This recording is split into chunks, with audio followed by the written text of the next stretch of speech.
I would like to say a few words about Bettina, because I have this honor to introduce Dr. Bettina von Stamm, who is a visionary thinker, doer, and innovation catalyst, I would say. Bettina believes that compromises should not be made when it is something really important in your life, and to live by this rule, Bettina gave up a career of an architect and became a global expert in the field of innovation. Well, Bettina completed MBA studies at London Business School, and a few years later, she was awarded with a doctoral degree at London Business School. For many years, she has been deepening understanding of innovation and the conditions in which it thrives, and supporting the organizations with her knowledge and experience. Bettina is the founder of the Innovation Leadership Forum, Think and Do Tank, which is dedicated to helping organizations understand and improve their innovation performance. But above all, Bettina is an energetic person with a can-do attitude, and it is more than a pleasure to work with her. And I have this pleasure to have possibility to work with her during the preparation for this event. And it is really nice experience. So today she will share with us her thoughts on the future of food, and I am sure that we will come up with many questions. So I encourage you to ask them during Q&A session after Bettina's speech. Bettina, the floor or the Zoom is totally yours. Thank you so much, Anna. That was such a lovely introduction. That was very, very kind indeed. And it's my great pleasure to be with you here today. I have to confess, I would rather be with you in person, because I do like the conversations that happen between the presentations and, you know, the atmosphere of a live event. And I do appreciate, of course, that it is possible at all. It would be a shame not be able to get together at all. So I assume that I am allowed to share my screen, which I shall do right away. See, I just want to make sure that there's nothing happening in the, I do apologize. I just see that there's supposedly no, I don't want to share that. Some screening going on in the background, which might take some bandwidth. Actually, I can go to the presentation, and if it's a problem, I go back out again. So you should now see. Yes, we can see the first slide. Good, it's working. That's always a relief. And please, if there are any problems with the audio or anything, let me know. I can always improve the transmission by turning the video off. Otherwise, I quite like to leave it on.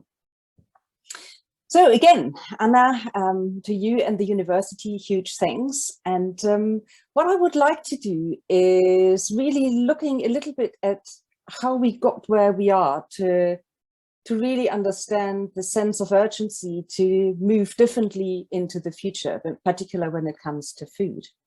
And so I'd like to start, as you know, where are we actually today? And I think most of you are probably familiar with the Sustainable Development Goals that were introduced by the United Nations back in 2015 as a framework to understand which areas we need to tackle in order to move towards sustainability. And as you can see, Sustainable Development Goal number 1 is called Zero Hunger, and it's all about ending hunger for everyone on this planet, and improve nutrition, and above all, probably promote sustainable agriculture. And I will say quite a bit more about that. The global population is expected to grow to nearly 10 billion people on our beautiful planet. And all these people, of course, want to eat.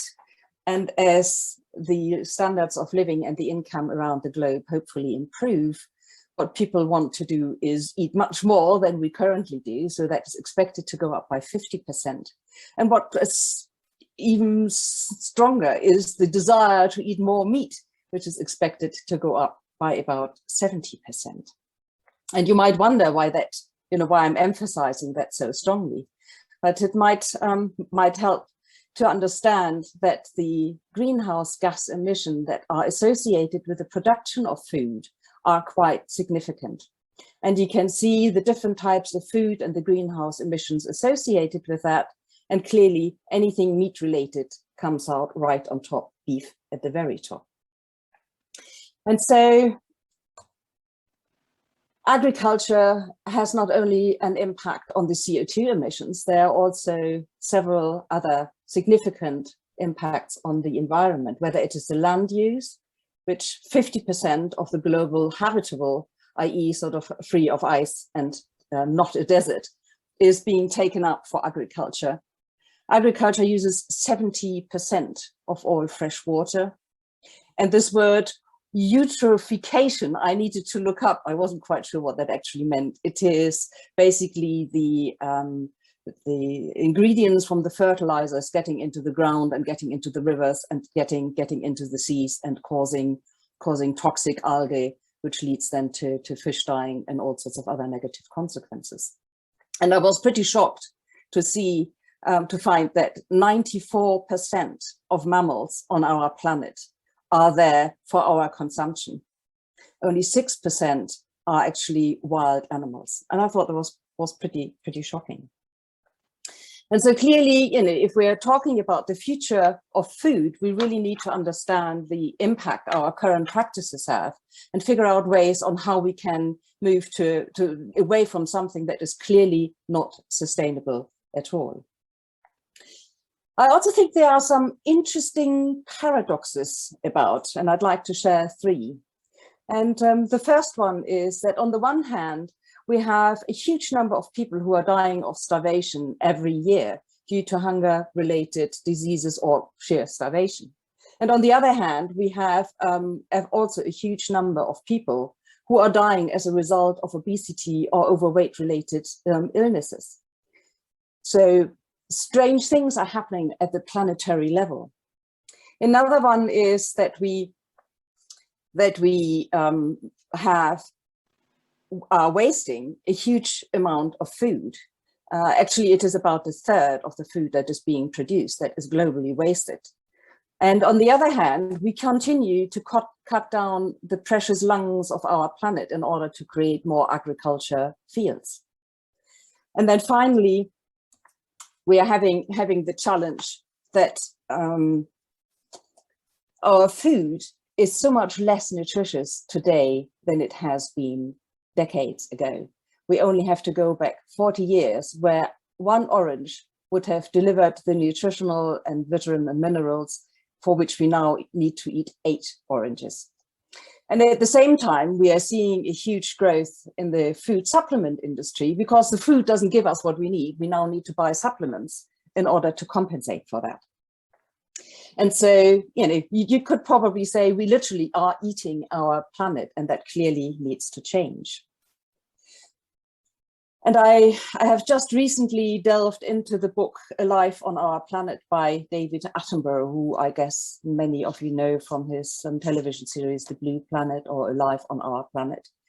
And in his book, when he is given his witness statement, which is the first part of the book, he starts each of the chapters with a reference to how strong the population had grown and between basically 137 when he was born and 2020 when the book was published.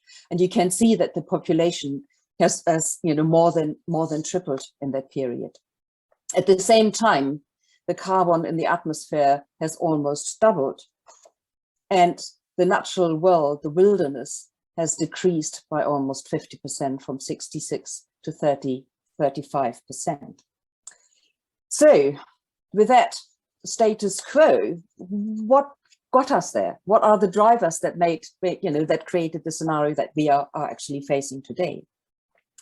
I've already mentioned that the wilderness has decreased by half since 1937.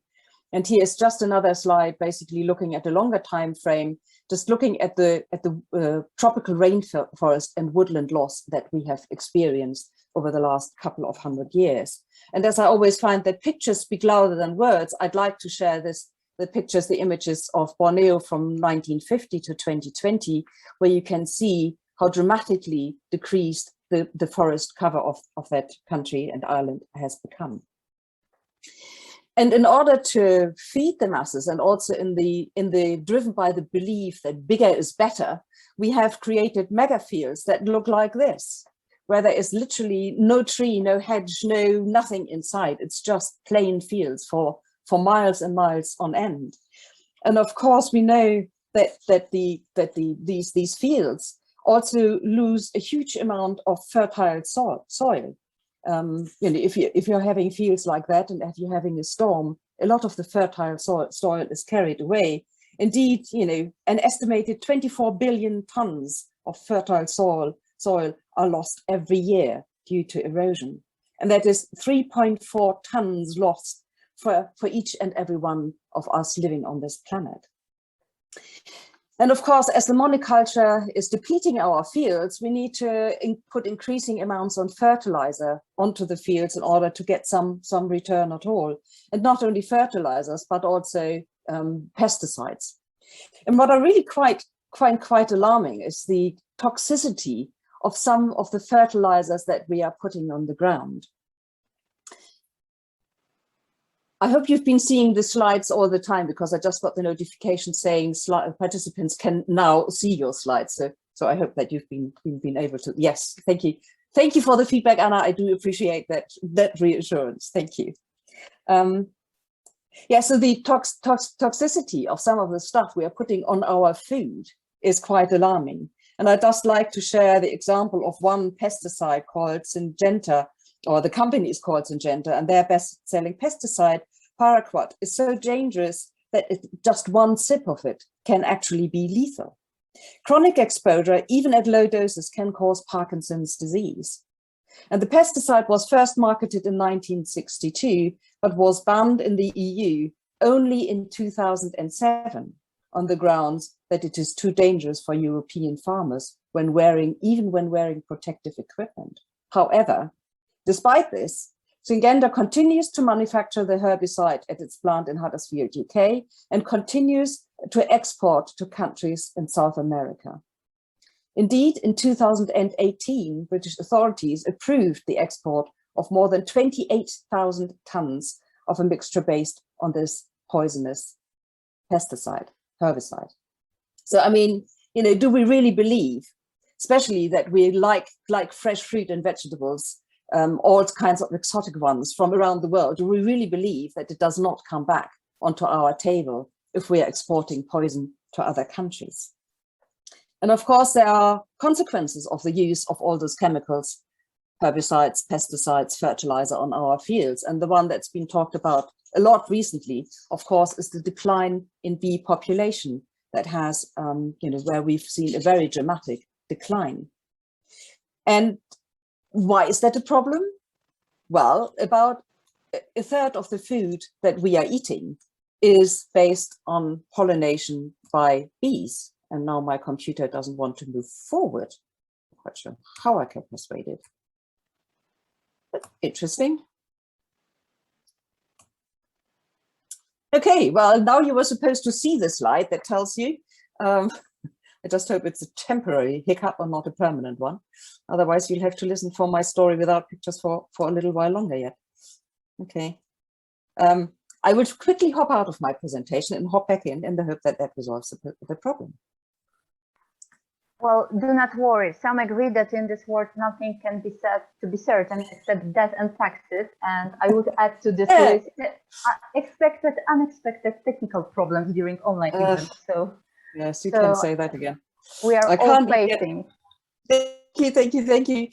I can't even get out of the presentation, which is very interesting. So just stop sharing.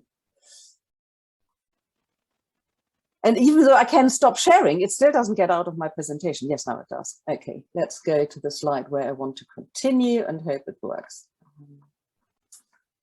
Yes, nothing like dealing with challenges of technology. And are we back? Yes, some thumbs up if you can see my slides again. Wonderful, thank you. Yes, so the very strong deterioration of the bee population is a huge problem because 1/3 of what we eat relies on pollination. So definitely a big challenge. And as the nature is all a huge interconnected system, and it's of course not only the bees that are disappearing, it is insects generally. As a friend of mine said, when I used to drive from Shropshire to Scotland, you needed to stop in between to scrape all the insects from my screen so I could still see. And now I get the journey without a single insect on my windscreen. So it is not only the bees, it's generally the insect population that is deteriorating and disappearing. And of course that will have further consequences, and it's stuck again. No, it's not, right. Okay, it has domino effects, and we know that, now I'm getting a little bit frustrated. There we are, let's do it like this. That about 2.9 billion birds have disappeared since the 1970s. And of course, it is not only the birds, it's all the other animals as well. And there obviously have been predicting or anticipations of the rate of extinctions that we might expect. However, of course, these have been far, far, far exceeded.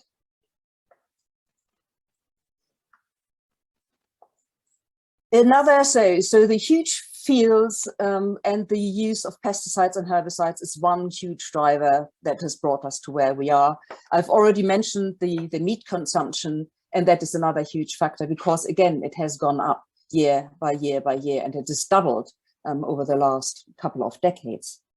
And if you then look at not only the CO2 emissions of beef or related to beef production that I've already talked about, it is also the land use associated with it that is actually quite dramatic. And as I always like to put things in different ways to make my point, is basically global livestock production generates more greenhouse gases than the entire transportation sector taken together.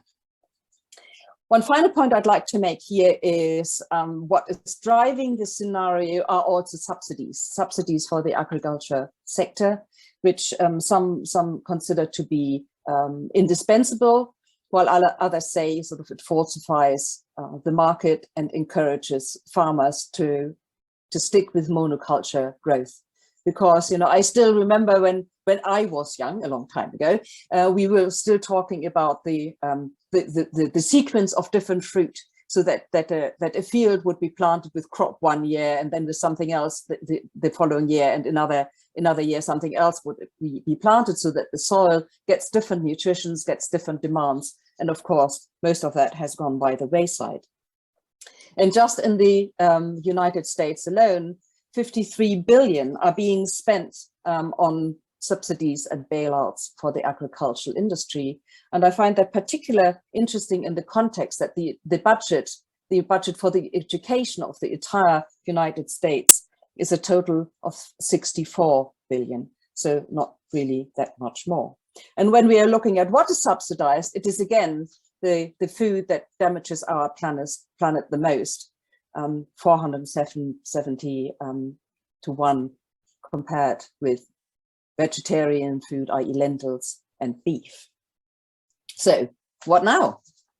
What do we do now? Well, one thing is clear. I think that the system that the problem we are facing is multifaceted. And I already mentioned before, it is, you know, we need systemic approaches. The nature is a system. And I think that's also what makes it so difficult. It's not about fixing one thing. We need to tackle a number of different things and at different levels at the same time. And I was also wondering whether the language we use, it is all mechanistic, it's all industrial, it's, you know, it's production and it's machines, we've got chicken factories and so on and so forth. And I always feel that the language we use very much influences on how we feel about things. And so therefore, whether we are motivated to change something or not. So maybe that might be one thing that we can start with. But I also think there are 3 areas where we can actually change things. And the first one is about, so how do we produce? And I think the first thing to do is to mitigate the impact that we are currently having. And it is, you know, I've already pointed out that beef is responsible for a huge amount of CO2. They are also responsible for a huge amount of methane, which is a greenhouse gas even worse than CO2. And cows produce a lot of the methane. And so what we can do is actually by introducing food supplements for cows that helps to reduce the methane. And actually it is, oops, that's one too early. And it is actually not chemicals that we use, but there is a food supplement for cows based on red algae that allegedly reduces the methane production by 80%, 80, which I think is quite remarkable. We can also help keep better track of the values we have in our natural networks. So, for example, that's a thing where the digital industry and where the Internet of Things come into play, is that we can monitor, for example, bee stocks to make sure that if there is an infiltration of pests, if there is an attack by people or other animals, we can get immediately notified. We can also get notified whether the area where the bee stock is placed has sufficient food in its vicinity for the bees to survive and produce the honey that we so like. So there are, solutions out there that help us, whether they are digital or whether they are nature-based, to start to counterbalance the effects that we see. And then there's also, we can start to close the cycles. I mean, nature, I think we all know by now that there is no waste in nature. What is the waste product of one part of nature is the input for another cycle in nature. And so trying to emulate these cycles, of course, also known as the circular economy, is picked up by a number of organizations, and I think particularly relevant in the food industry. So this organization, which is based in the United States, uses agricultural technology that they describe it as organic cycling science technology that transforms unrecoverable vegetative food byproducts into a platform to sustainable technologies for indoor farming. So they are using the food waste to create fertilizers to be used in the indoor context. And so I think something like that is very easy to do. We just need to put our mind on it and stop relying entirely on technology and believe that we can control and manage and dictate nature what she is supposed to do for us. Excuse me. Interestingly, sorry.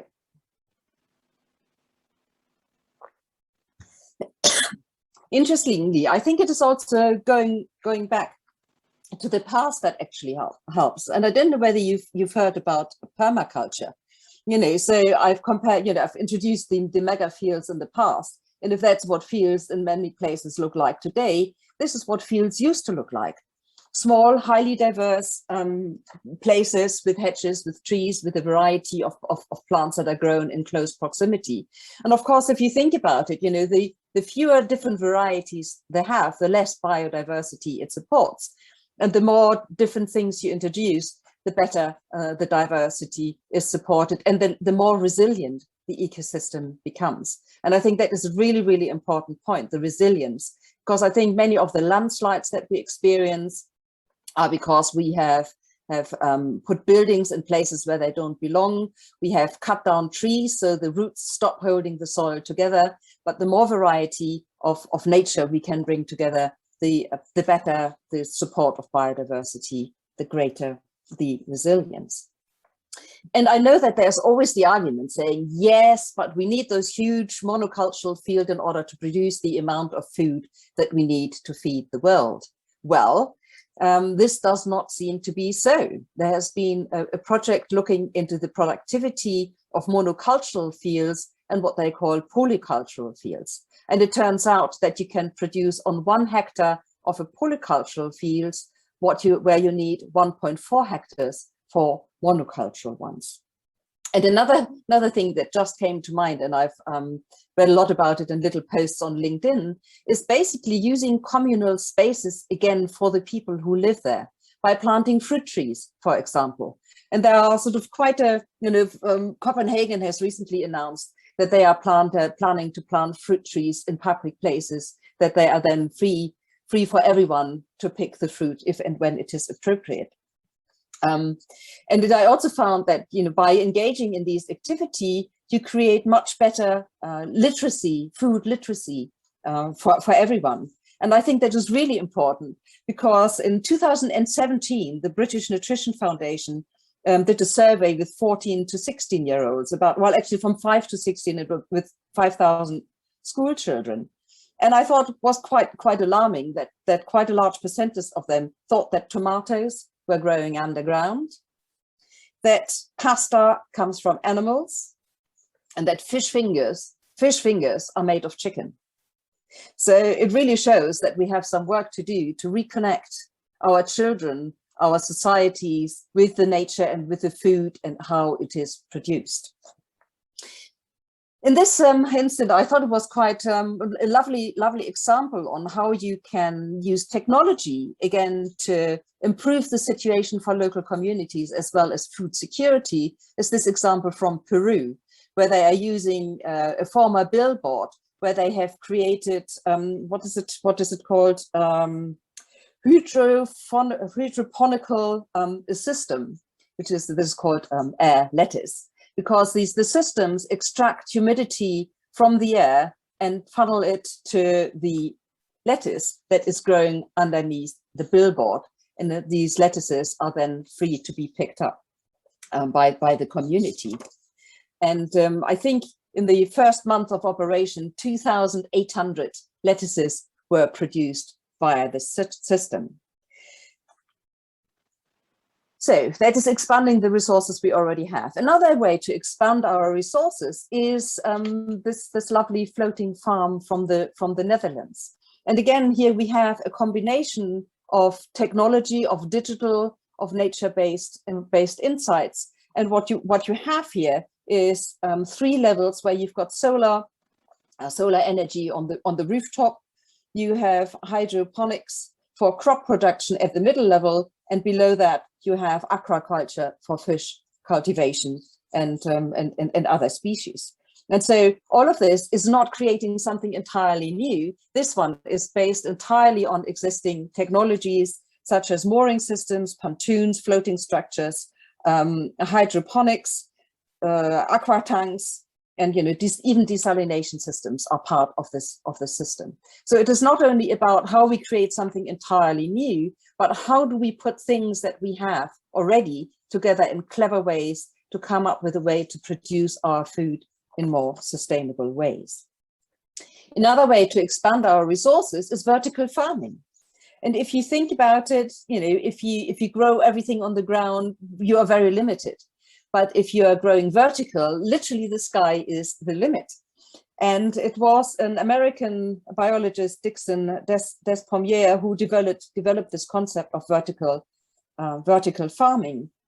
And again, sort of these methods tend to be soilless, so there's no soil involved. Again, they use this concept of hydroponics, aeroponics, and aquaponics, all sorts of ponics going on there to grow the crops. And so basically by constant monitoring and using, again, digital infrastructure, the plants get exactly the amount of nutrition, exactly the amount of light that they need to grow. And all of it is done without any fertilizers and without any pesticides. So a huge improvement in my view.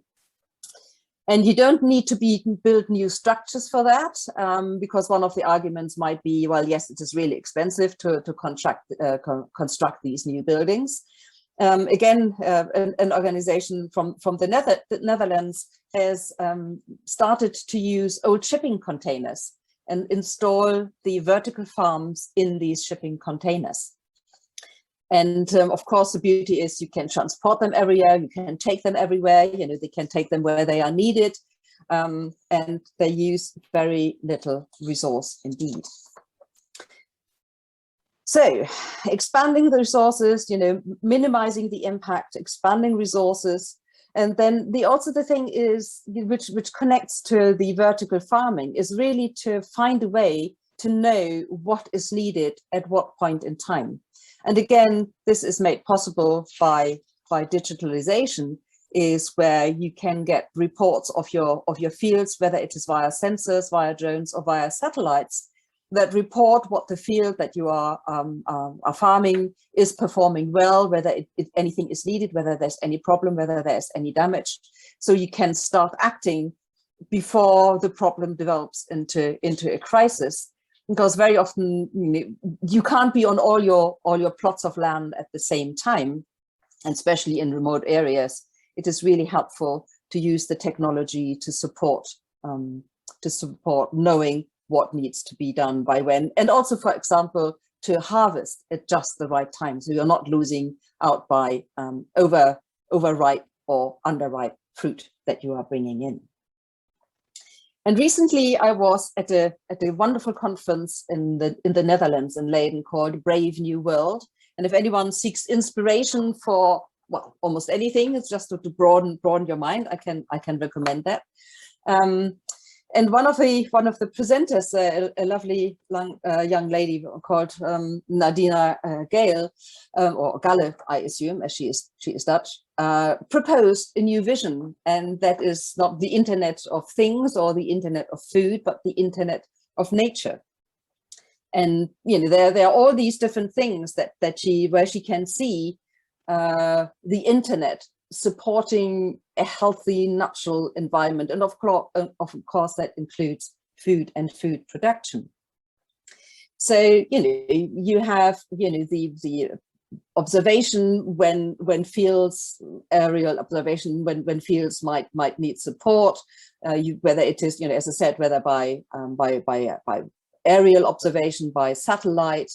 You can look at smart building and green infrastructure, so basically where the green that you grow, whether it is just plants or whether it is food, can help control the environment or monitor the environment of the buildings.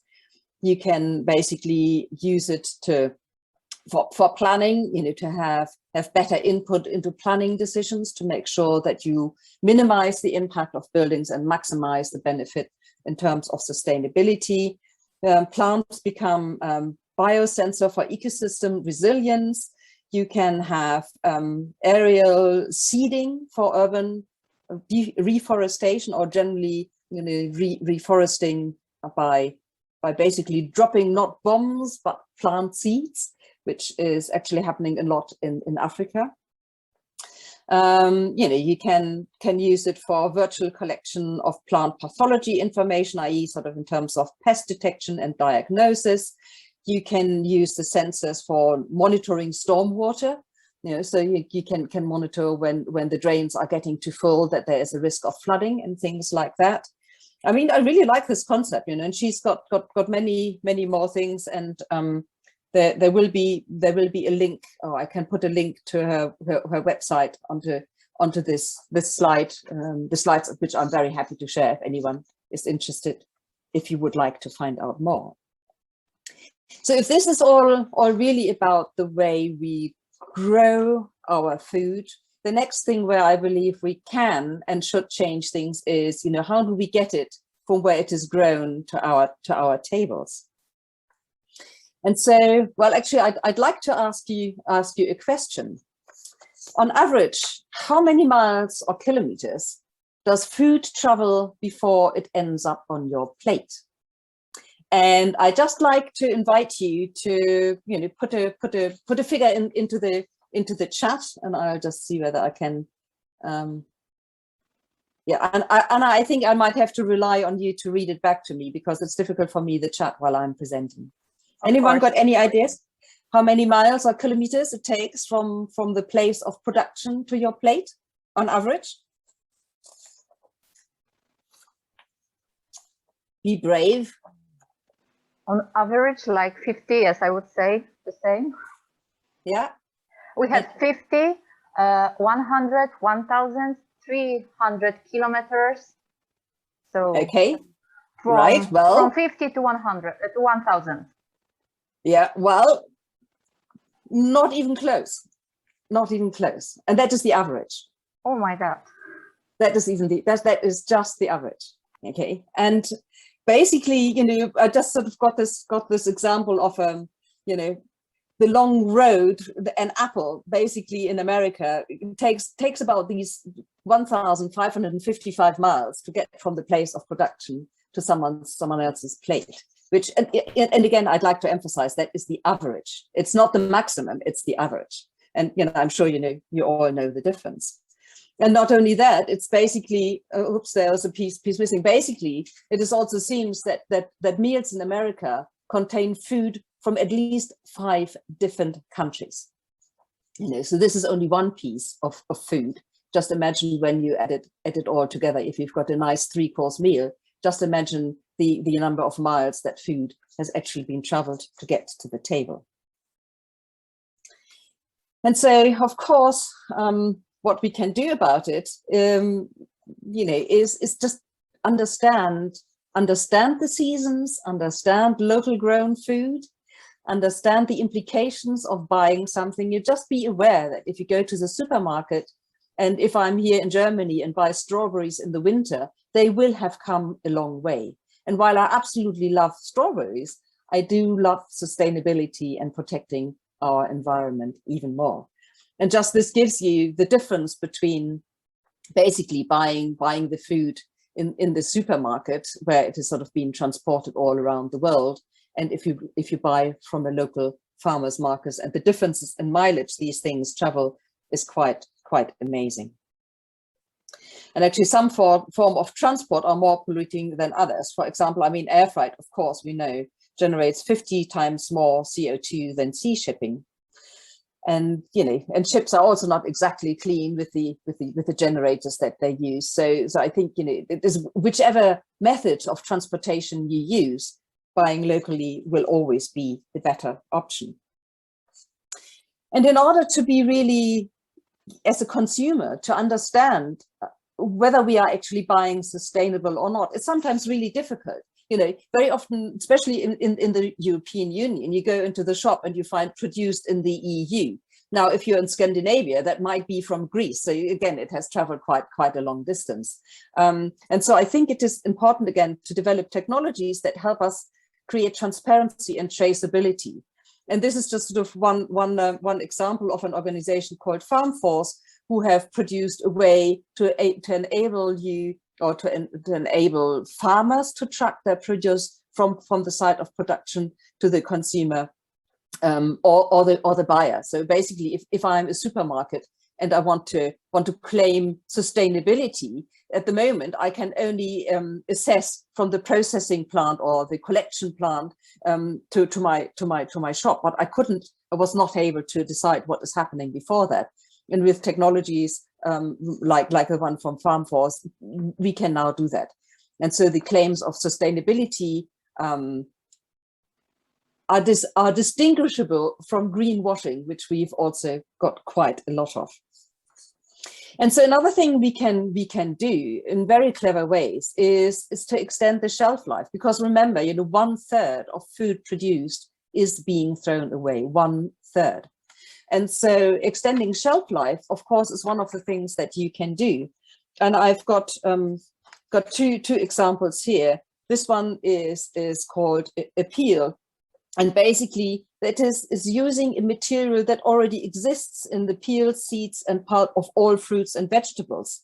And so they're using that to create a protective layer around fruit and vegetables, which basically mean that the mold, that the bacteria that cause the deterioration of our food will not be able to get to it so quickly.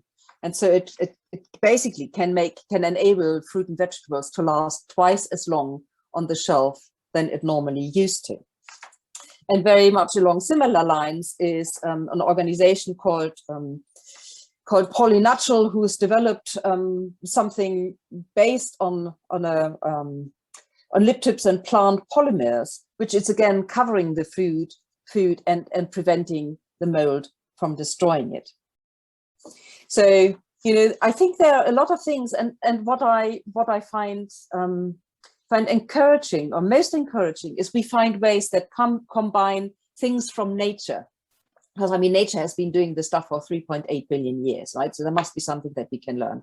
And of course, many of you will also be familiar with the concept of biomimicry, which is looking to nature to understand principles from nature, design principles from nature, and apply them to a different context. So, how does nature protect? How does nature prolong? And so on and so forth, and learn from that and apply that. And it is certainly the combination of learning from nature with technology that is available to us that really helps to shift the needle. And actually extending the shelf life is not only at the sales or point of sale, or between production and consumption. We can also do our own bit. There are devices, this is just one of them, that you can put in the fridge that makes sure that the fridge keeps microbe-free, bacteria-free. And again, it is not with chemicals. This one basically uses ozone and negative ions to sterilize the things that are in the fridge so that decay doesn't set in so quickly. And then finally, I also think, and probably the biggest impact, is the way that we consume. Because I think if we change the way that we consume, it will have ripple effects on what is being produced and where it is being produced and where it is being transported. So, I've already mentioned that buying locally is a huge, huge, huge impact. And that is something that is, I would say, reasonably easy to do. At least not as difficult as, change our farms on the other side of the world. And so, again, a couple of examples what is already happening in this area. And restaurants are always considered quite significant wasters of food, because a lot of food is purchased and then, customers don't buy it and it's being thrown out. But for a chef, it is generally quite difficult to understand exactly, because they don't go through the bin at the end of the day to look what has been thrown out, so that they, can adjust their purchasing behavior accordingly. And so this company, Winnows, they have developed a garbage system where basically anything that is thrown into the bin is monitored and will be recorded. And so with that information, the chef can then see, oh, we always throw out, this particular kind of lettuce, or we are always throwing out green olives filled with almonds, or whatever it is. So, but they get a much better insight into what specifically is being wasted and can adjust their purchasing behavior accordingly. And according to the company, in 2020, this approach helped amazingly to save nearly 160,000 cubic meters of water and nearly 274 tons of food. So it prevented the waste of these resources. And again, it is better food management. This is one example for the catering and restaurant industry. And again, there are smart fridges that can help us do the same at home. Through, again, the digitalization of things, the fridge can tell you what food you have. And some fridges even can make suggestions on what you can cook with the food that is available in your fridge. It might alert you to things that are about to expire in terms of their expiry date. It might alert you that you are running out of cheese or milk or beer, for that matter. So we can also keep monitoring our food consumption that way. And coming back to what was said earlier, probably the biggest impact on the environment, on the land use, is what we eat. And so actually at the moment, 50% of the habitable land area are used for food production. However, if everyone wanted to eat like the people in the United Kingdom, that figure, we would require 95% of habitable land for our food production. And if everyone wanted to eat like the people in the United States, one planet would no longer be enough. On the other hand, if we decided to go vegetarian entirely, we would only need 12%. I'm not saying that everyone should become a vegetarian. I just like to raise the awareness for the implications of what we eat for the well-being of our planet. And maybe we don't have to forego eating meat entirely. Maybe it's just sort of, meat, but not as you know it, Jim. Because by now we have plant-based meat, we have lab-grown meat, and this is an illustration that compares lab-grown meat in terms of the resource requirements with farmed or conventionally farmed beef. And you can just see in terms of land use, it only uses 1% of the land required for conventionally farmed beef. It's got a fraction of the greenhouse gases. And in terms of the energy used, it is also just over half of what is needed. And so, you know, I'm always at the point where I start to like up, so we have got lots of time for discussion. But before I do that, I'd like to see whether it works. And again, Anna, I would require your help with this, because I would like to introduce some foods of the future to you, and invite you just to type either yes or no into the chat to say whether you would be willing to eat this kind of food. So very simple, just a yes or no. And then Anna, if you can monitor it a little bit and give me those sort of new thumbs up, thumbs down for that. And the first one is a plant-based meat, a plant-based burger. Who would be happy to eat that instead of, you know, the real thing?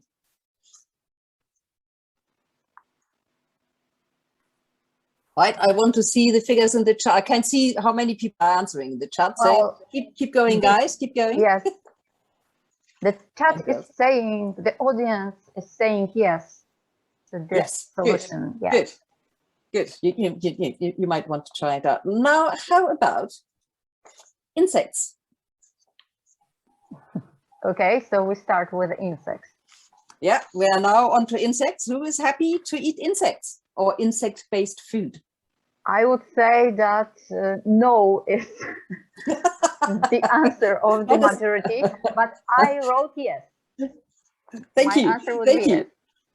Yes. Yes, I mean, yeah. Are there a few people with yes? Yes. Yes, few, Brilliant. but still. Yeah. Yeah. I had a very interesting, well, whenever I travel, I like to eat local food, and I had made that very clear. And when I was teaching in Mexico some years ago, they took me to a local restaurant where I had been served ant eggs and crickets and some strange mushrooms that grow on trees. And, you know, as long as you don't think about what you're eating, it's fine.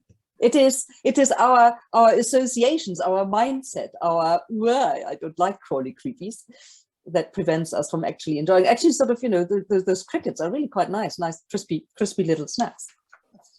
Okay, let's go on to the next one. Who would eat algae-based food?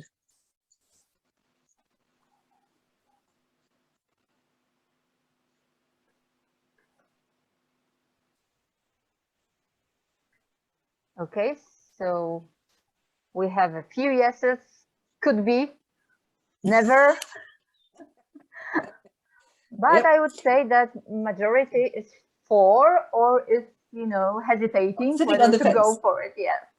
Yes. Yes. Well, I did say either yes or no. Don't sit on the fence. But you know, I do understand. We will push them towards yes. Yes. I mean, if I had put here a different picture, I mean, you know, who likes Chinese foods and who likes crispy fried seaweed, or who likes sushi? Very often, you know, sushi is wrapped in these things. So, you know, it's how it is presented, the language we use around it, you know, that might it is our mindset, I think, that prevents us from embracing these strange foods. Well, I think the next one is probably not so tricky. This is because, of course, food also has a huge impact in terms of food packaging, you know, especially with the plastic bottles. And so this is something coming out of Imperial College in the UK, where they've developed an algae-based container for liquid. And so rather than drinking out of a bottle, you pop this thing into your mouth. And you can put all sorts of other things into it as well. So who would be happy to try that? Okay, so I'm collecting the votes. Yes. Yes. Anyone know? Any no's? No, I can see so far. No no's. Great. No negative answers. Okay, then I've got two more. You were quite positive about the vegetable-based burgers. How about lab-grown burgers?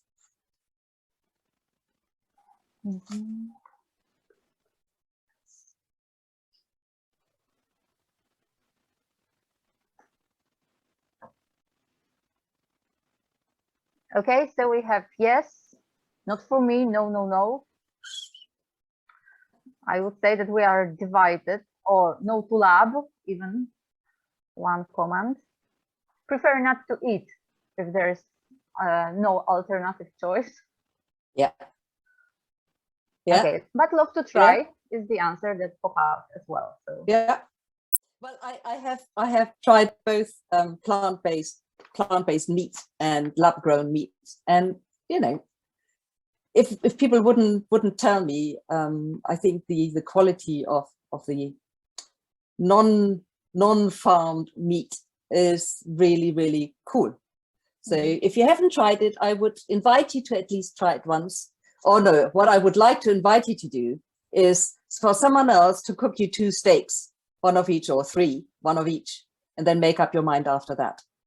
Because if you're cooking it yourself, you know what it is, and you'll probably say, "Whoa, no, I don't like it." It's a bit like wine tasting. If you tell people it's an expensive wine, they really like it.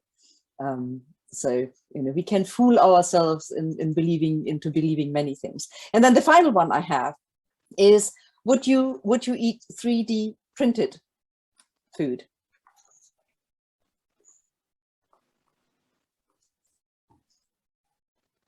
okay, so we are collecting votes. Well, yes, would try. No, no, yes, no, yes, I would like to try.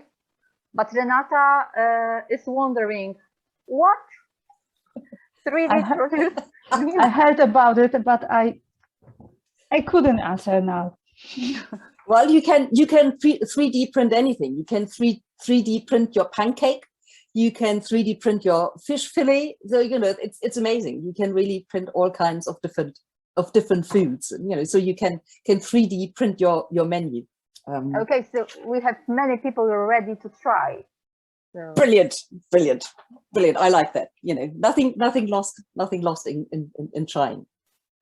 Well, thank you so much for that. And I've just this morning I had a newsletter from someone I know who was involved in COP 2026, which of course is just finished in Glasgow. And I'd just like to finish with two things from that conference. The first one, I even haven't had the time to look up exactly what it is. You have to allow me just to share what I read. There is obviously an initiative called Regen 10, which brings together farmers, businesses, investors, policymakers, and food sector initiatives to scale up regenerative and resilient food systems.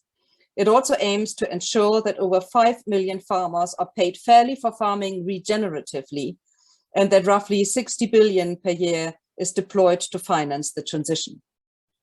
And so, you know, why it matters: food systems currently generate 12 trillion a year in hidden costs compared to the US 10 trillion in economic value.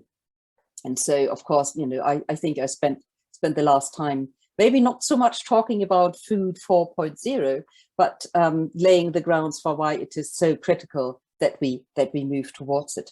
Because clearly, you know, our current ways of producing, shipping, and consuming food hugely contributes to the climate crisis, biodiversity loss, and so on. And I finish with a quote by Paul Pullman, who used to be the CEO of Unilever and has implemented some big changes in that huge organization in terms of moving towards sustainability.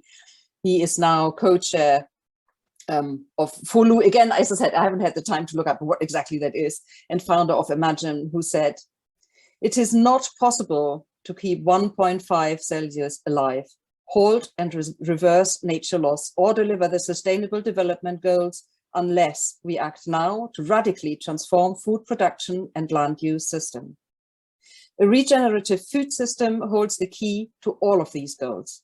It can reconnect us with nature. It can reverse the environmental crisis before we hit the wall. It's the best, fastest, and cheapest solution we have to fight climate change and inequity. Scaling this to 50% by 2030 would cost around 60 billion a year, less than 2% of the total investment required for the transition to net zero. Helping farmers doesn't have to cost the earth, and the benefits would be huge."